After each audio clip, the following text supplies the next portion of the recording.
She's always been the responsible one, my mother said, laughing, which means she's always been the one who pays.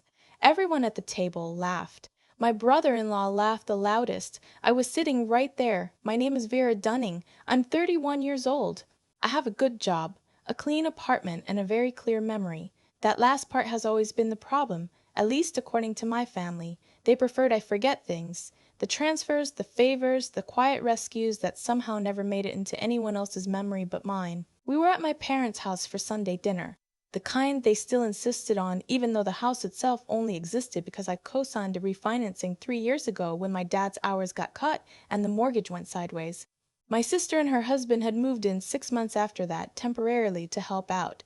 They were still there. My brother-in-law, whose name I'll just call what he was to me, my sister's husband, had a habit of making himself the funniest person in any room. He was loud and charming in the way that some men are when they've never had to be accountable for anything.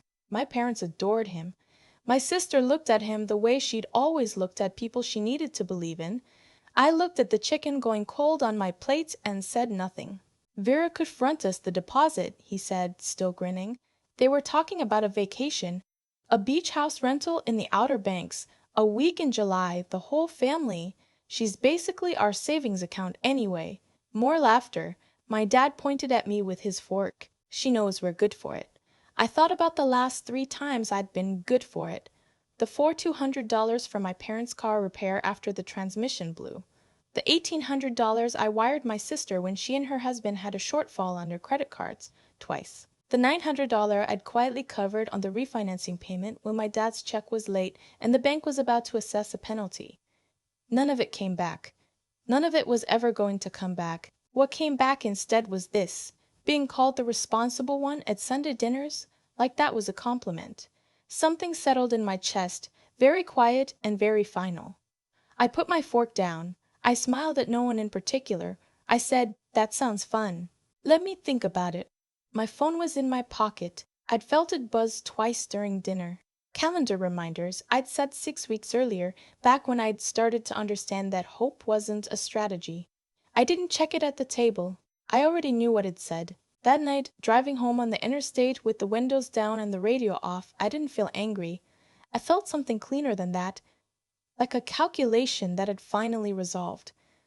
I want to be honest about something. I wasn't always this way, clear-eyed, strategic, detached. For most of my 20s, I was the opposite. I was the one who answered every call, drove 2 hours on a Tuesday, stayed late to help fill out the paperwork, Googled the thing no one else wanted to Google. I was the family's search engine and its emergency fund and its emotional shock absorber, and I thought that was love. I thought that was what you did. My parents grew up with very little and made sure we knew it. Sacrifice was the language of our household. You don't leave your family behind. You don't turn your back. Family first, always, no matter what it costs you. I absorbed all of it. I became it. My sister did not. She married someone who absorbed things from other people and called it charm. By the time I was 27, I was paying down my own student loans, building a 401k, and quietly subsidizing a household that wasn't mine. No one asked me to. That was the thing. No one ever formally asked. It just became understood, like a lease I'd signed without reading, that I was the fallback. The net, the one who would figure it out.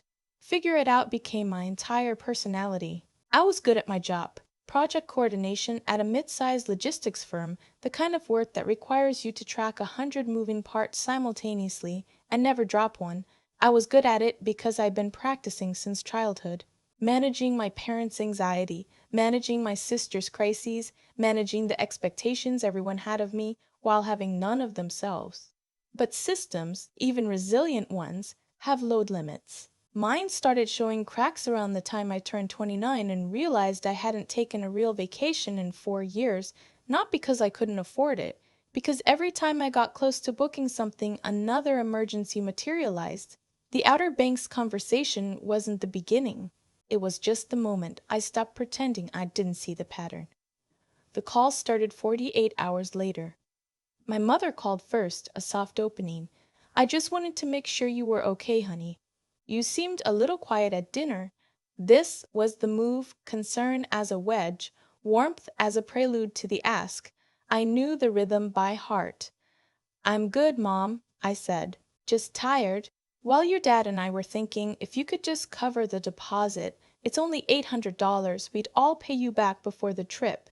$800. Not a huge number in isolation.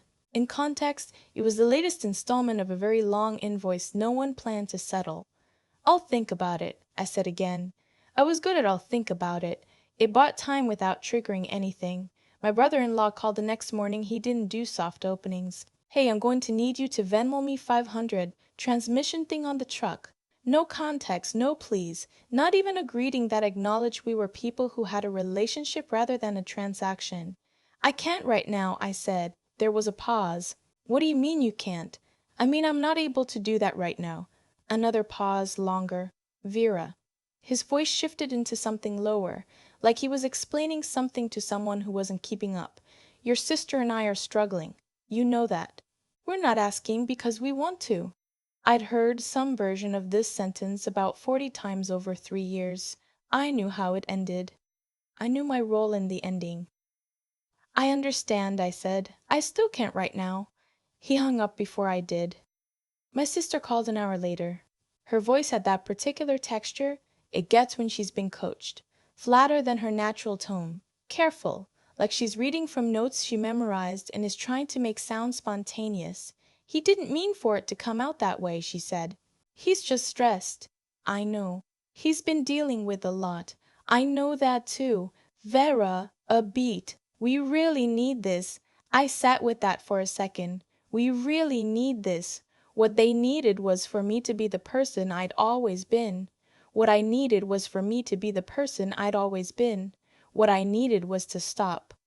"I love you," I said. "I'll talk to you soon." I had not feeling something I hadn't expected, not guilt. Relief. The confrontation I didn't see coming happened at my aunt's birthday lunch 2 weeks later. I should have anticipated it. My family had always used gatherings as staging grounds. Neutral territory that wasn't really neutral. A room full of relatives meant a room full of witnesses, and witnesses made individual accountability harder to enforce. There was safety in the audience. My aunt turned 65 in April, and my mother threw her a lunch at the house I'd helped save, with approximately 20 relatives I see twice a year. I went because it was my aunt's birthday, and I loved her, and because staying away would have been read as an escalation I hadn't decided to make yet. I was on my second glass of water when my dad stood up. He didn't even pretend it was a toast. He just stood and the table quieted, and he said, "I want to address something that's been weighing on all of us." I felt the room tilt slightly. I kept my face even. "Vera has decided, for reasons she hasn't fully explained," he said, voice measured, the tone of a man being very reasonable, "to pull back from this family, to stop being there for us the way she always has." Someone across the table made a soft sound. An aunt I barely knew shook her head slightly. My brother-in-law leaned back in his chair. "She cut us off," he said, loud enough to be a headline. "No warning. Nothing. After everything we've done for her." I looked around the table. 20 people who knew only what they'd been told. 20 people who knew me as the responsible one, which in this retelling was becoming the selfish one. My mother pressed her fingers to her temple. "We raised her to be part of this family. I don't know where this is coming from." I reached into my bag. My hands were steadier than they'd been in years, actually, which I found interesting. I set my phone flat on the table. "Since we're talking about it," I said. My voice came out quieter than I expected, and I think that was what made people go still. Not volume, the absence of it. "Let's talk about all of it." I opened the spreadsheet I'd been building for 6 weeks. Not a formal document, just a running record I'd kept in a Google Sheet, time-stamped, itemized. Transfers from my bank account. Dates and amounts. A brief note beside each one. For $200, dad's transmission, March 2022. $1,800, sister and husband, credit card shortfall, August 2022. $1,900 mortgage payment shortfall, November 2022. 22 ON, session $800, again, April 2023 airs, $600, my brother-in-law's insurance gap, $3,500 refinancing cosign fee and associated costs I'd absorbed directly.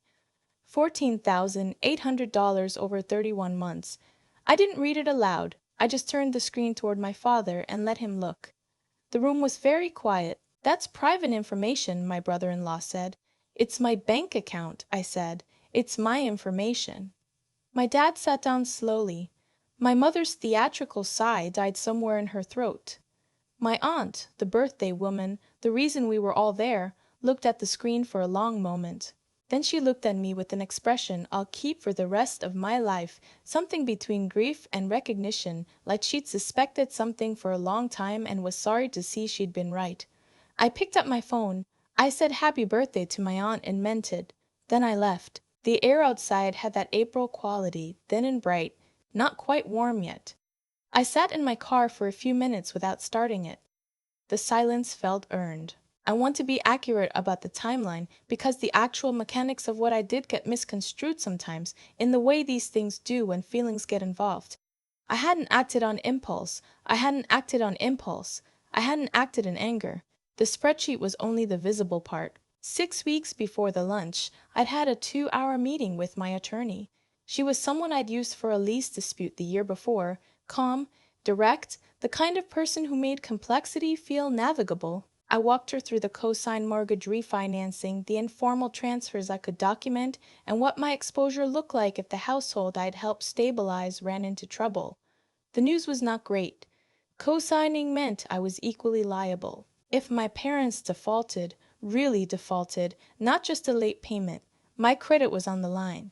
My financial future was structurally tethered to people who didn't manage money carefully and felt no urgency to change. She didn't tell me what to do. She laid out my options clearly and let me decide. I also called my bank. I talked to someone in the mortgage department about what refinancing my involvement would look like, what it would require, what the timeline was. It wasn't fast, it wasn't simple, but it was possible. Then I talked to a financial advisor, someone I'd found through my company's employee assistance program, completely outside my family's orbit. We looked at what my finances actually were versus what they would have been if I'd redirected those $14,000 into my own accounts over 31 months. The number wasn't abstract. I could see it. I could see the retirement account that would have been larger, the emergency fund that would have been real, the trip I'd wanted to take to Portugal that I talked myself out of 3 times. I made a plan, not a dramatic one, a quiet, procedural plan, the kind that doesn't require anyone to raise their voice. The transfers stopped, not with a speech. I simply stopped approving them. A request would come in, Venmo notification, a text, a voicemail, and I would let it sit. The first few days felt strange, like bracing for a crash that kept not coming. Then it just felt like Tuesday. I talked to the mortgage servicer. I initiated the process of being removed from the co-signed refinancing, slow, requiring my parents' cooperation, which they didn't know they'd eventually have to give, but initiated. My attorney sent a formal letter to my parents' address outlining the process and what it would require from all parties. That letter arrived 10 days after the birthday lunch. I know because my mother called me at 7 in the morning, which she never does. "What is this?" she said. Not a question. A confrontation. "It's what it says it is," I said. "I'm starting the process of removing myself from the mortgage co-sign. You can't do that without us." "I know, which is why you'll be hearing from my attorney. She'll walk you through the steps. Vera." Her voice dropped. "Do you understand what you're doing to this family?" I thought about the $14,800. I thought about Portugal. I thought about the 4 years of vacations I hadn't taken. I thought about my sister's coached phone calls and my brother-in-law's entitlement delivered like a given and my father's fork pointing at me at the dinner table. "Yes," I said, "I understand exactly what I'm doing." She didn't call back that day.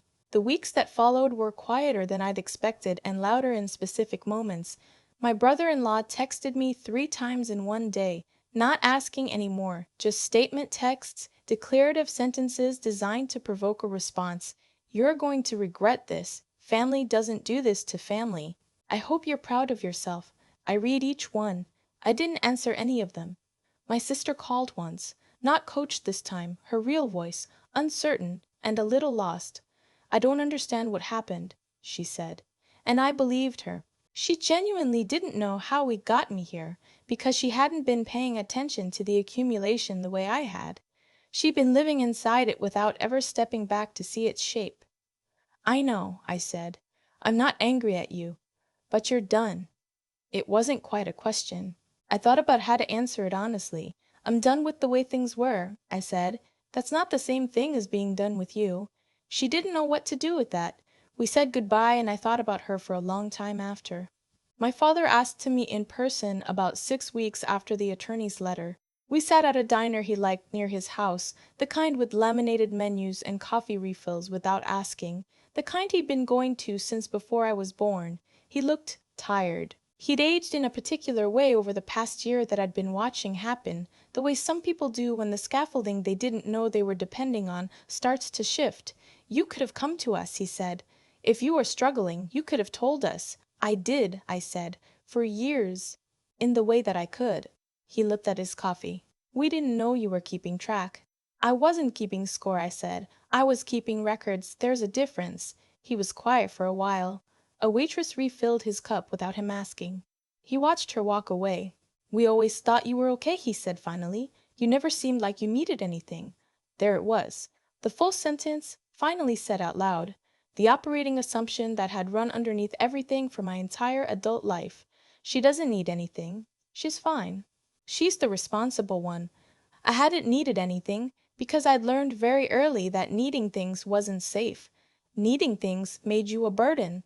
Being the helper was the only role that came without conditions. I needed rest, I said. I needed to save my own money. I needed to not be the answer to every problem. He nodded slowly, not in agreement exactly, but in the way people nod when they're hearing something they can't argue with. When the logic is right, even if the feeling is still wrong. We split the check. I paid for my half and he paid for his, and we walked out to the parking lot and stood in the thin spring sun, and he hugged me stiffly the way fathers do when they don't have words. I let him. I drove home and sat in my apartment and let myself feel whatever it was I was feeling. It wasn't victory. It wasn't sadness exactly. It was something more like the sensation of putting down a weight you've been carrying so long you forgot it wasn't part of your body. The process of removing myself from the cosign took 4 months and required my parents to refinance on their own terms, which was harder for them and ultimately resulted in a slightly higher rate, a consequence of their own credit profile, without mine attached. My attorney handled the communications. I signed the final paperwork on a Thursday afternoon in her office and walked out into a July afternoon that felt unreasonably beautiful. My brother-in-law and sister moved out of my parents' house in August. I heard this from my aunt, the birthday one, the only family member who'd stayed in quiet contact with me, who texted periodically with brief, warm updates that didn't require anything from me in return. I appreciated her more than she probably knew. I booked Portugal for October, 10 days, solo. I'd looked at that trip so many times on my lunch breaks, reading review threads, saving hotels, closing the tab. This time I didn't close the tab. I entered my card number and clicked confirm and sat there looking at the confirmation email for a long time. The last time I saw my mother, it was accidental. I was at a bookstore in October, the week before my trip, looking for something to read on the plane. She came around a corner and we both stopped. She looked at me the way people look at someone when the version of them they'd constructed in their head doesn't match what's standing in front of them. I wasn't diminished. I wasn't apologetic. I was wearing a jacket I liked and I had a stack of books under my arm, and I'd just gotten off the phone with a friend laughing about something I've since forgotten, and the residue of that was still on my face. "You look well," she said, and the inflection was strange, not quite warm, not quite cold, something in between, like she'd been prepared for a different conversation. "I am," I said. "I really am." She waited. I recognized the waiting. It was the space she'd always left open for me to offer something, an apology, a bridge, a signal that I was ready to step back into the old shape of things. She'd learned to leave that space because I'd always filled it. I didn't fill it. "Take care of yourself, Mom," I said, and I meant it genuinely, and I walked back to the travel section. On the plane to Lisbon, somewhere over the Atlantic with the lights off and the cabin quiet, I thought about what the previous version of me would have made of this moment. The 25-year-old who'd wired money from a hotel lobby on a work trip because her brother-in-law had overdrafted again. The 27-year-old who'd declined a promotion that would have required travel because she didn't want to be unreachable if her family needed her. The 29-year-old who'd sat at Sunday dinners being called the responsible one and thought, this is love. It wasn't love. It was a role, and the difference between a role and a self is that a role can be vacated. I watched the wing lights blink against the dark ocean below and felt something I'd been waiting a long time to feel. My own life moving at its own pace, accountable to itself. What my family lost wasn't money. Not really. The money was the mechanism, but what they'd actually been using was my consistency, the certainty that no matter what happened, no matter how careless they were, I would absorb it. I was the insurance policy they never had to pay premiums on. What they discovered when I left wasn't just that the payment stopped.